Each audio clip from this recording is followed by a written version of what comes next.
বিসমিল্লাহির রহমানির রহিম। আসসালামু আলাইকুম। সুপ্রিয় দর্শক, ৬ জিলহজ।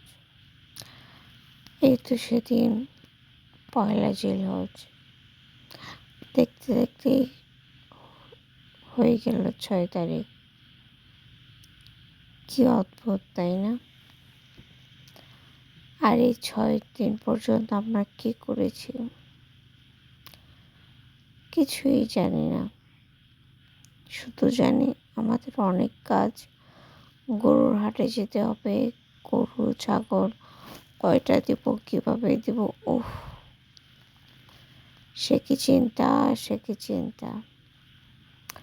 অথচ প্রথম ৯টা দিন রোজা সহ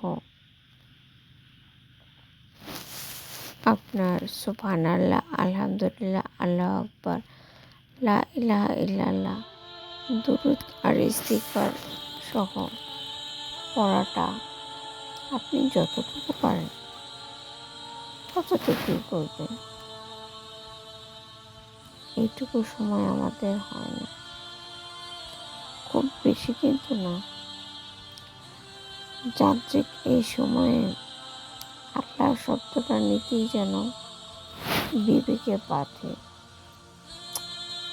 কীভাবে যে নেই, ওহ আল্লাহ। ভুল বললাম কি? কমেন্ট করে বলবেন কেমন।